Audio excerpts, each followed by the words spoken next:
Önök tudtak tankolni mostanában? Persze, hát hogyne. És mit szólnak hozzá, hogy benzinhiány van sok helyen?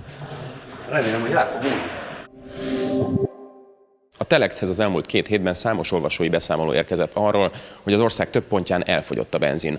Nem lehet kapni hatósági árasat, de sok helyen piaci áron se lehet kapni üzemanyagot. Tudott ön mostanában tankolni valahol? Próbálkozott tankolással mostanában? Nem próbálkoztam mostan. Mit szól hozzá, hogy a hírek szerint elég komoly benzinhiány van az országban, sok helyen nem lehet tankolni? Lesz benzin. Mit szól hozzá, hogy benzinhiány van az országban? Benzinhiány? Volt erről szó a kormányülésen mostanában?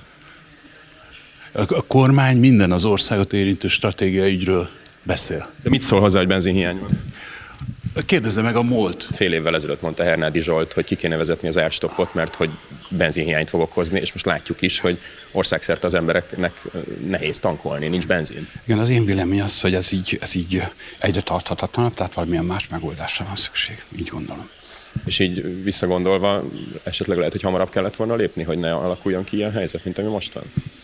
Sokan sokféleképpen mérlegelték ezt a kérdést, eddig ez a döntés volt, most elképzelhető, hogy más lesz. Mit szól ehhez, hogy ilyen szintű benzinhiány alakult ki az országban? Hát nézd, természetesen ez egy probléma. Hát hogy ne lenne probléma? Szerintem egyébként ez igazolja a kormány és a kormánypártok politikát, és az első ok, amit meg kell neveznünk, az a háború. Ugye nem lenne háború, nem lennének ilyen problémák. Majd lesz benzin bőven.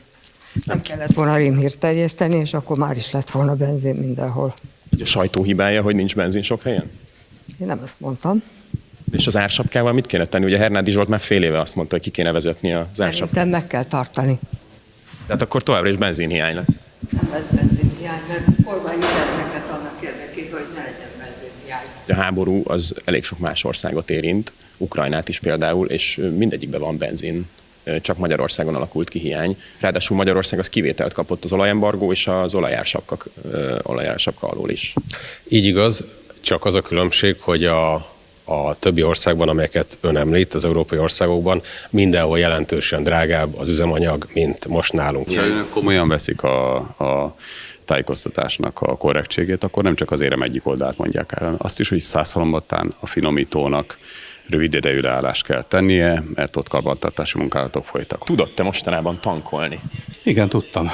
És mit szól hozzá, hogy azért úgy hírlik, hogy nagyon sok helyen nem lehet tankolni az országban? Hát én úgy tudom, hogy tudtam tankolni, meg jó néhányan tudtak. Budapest környéken úgy hallottam, hogy van valami ellátási gond. Elő kéne vizsgálni az benzinársapkát? Mától a MOL úgy tudom, hogy 100%-os hatékonysággal a finomítója dolgozik, tehát helyreáll a rendszer. Mit szólnak hozzá, hogy benzinhiány van? Látom és tapasztalom én is, igen. Erről beszéltünk, hogyha szankciók vannak, akkor ez lesz a vége. Magyarország kivételt kapott az olajembargó és az ársapka alól is. És ennyire fölborított a piac. Akkor miért csak nálunk van benzinhiány, és nem a többi országban? Az, hogy a barátság kőolajvezeték, bár a vezeték nem sérült meg az orosz támadásokban, egyes kiszolgáló létesítmények megsérültek, így az olaj szállítása, a mennyiség szállítása ingadozik. Ez egyik, ami, ha az információkat jól figyelem, az elmúlt időszakban relatív helyreállt, de az elmúlt időszakban ingadozó volt, és fel kell készülnünk arra, hogy jövőben is ingadozni fog. Ez egy probléma, amire nincs ráhatásunk a háború miatt. Nem lenne ársapka, akkor az ilyen meghibásodások idején tudna külföldről importálni benzint az ország, így viszont nem tud, mert ilyen alacsony áron nem akar senki behozni benzint az ország. Ön energetikai végzettséggel rendelkezik? Végzettsége van önnek energetikából? Tehát akkor ön szerint az ársapka az nem okoz benzinhiányt? Kérem, hogy válaszoljon. Én is válaszoltam önnek. Van önnek energetikai végzettsége? Hernádi Zsolt már fél évvel ezelőtt arra figyelmeztetett, hogy az ársapka az benzinhiányt fog okozni. Ön szerint akkor mi most a megoldás, hogy benzinhiány alakult ki országosan? Az a kérdés, hogy van-e önnek energetikai végzettsége? Harmadszor kérdezem. Én mindig válaszoltam önnek eddig. Nem kell akkor újra gondolni az ársapka intézményét? Ön melyik médiumot képviseli? Telex.hu. A Telex.hu nem érti a kérdésemet, negyedszer is felteszem. Van önnek energetikai végzettsége? Okay. Mit szól Matolcsy György kritikáihoz, amit ma a gazdasági bizottságban fogalmazott meg a jegybankelnök? Önök egy teljesen komolyan vehetetlen médium. Hát ne haragudjon, süketek párbeszédében nem veszek részt. A jegybankelnök azt mondta, hogy nem háborús vagy nem szankciós infláció van, hanem a kormány intézkedései is hajtják az inflációt. Csinálnak, önök nem párbeszédet csinálnak, uram, hanem önök egy propagandagépezetet működtetnek, aminek sem fölösleges, hogy mit mondok és mit kérdezek öntől, élvezzék egymás társaságát. Hiába védik meg őket a 7 meg 800 forintos ártól, hogyha nem tudnak tankolni az emberek.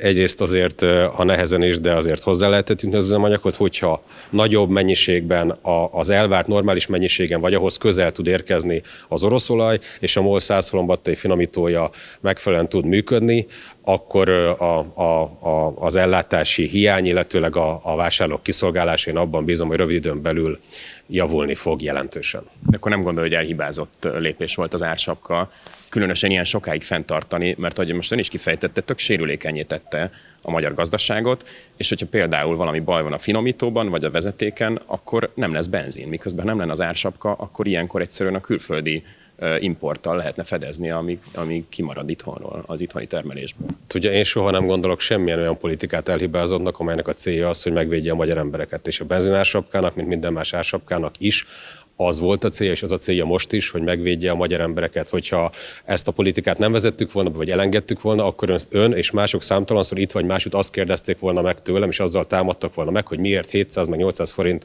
a benzin, meg így, meg úgy, stb.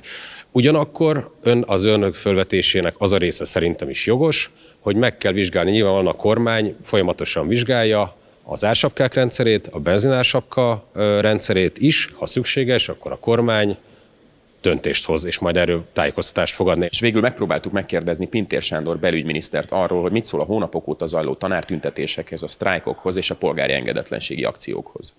Miniszter úr, kívánok! Mit szól a tanárok tiltakozásához? Mit szól, hogy kirúgtak tanárokat?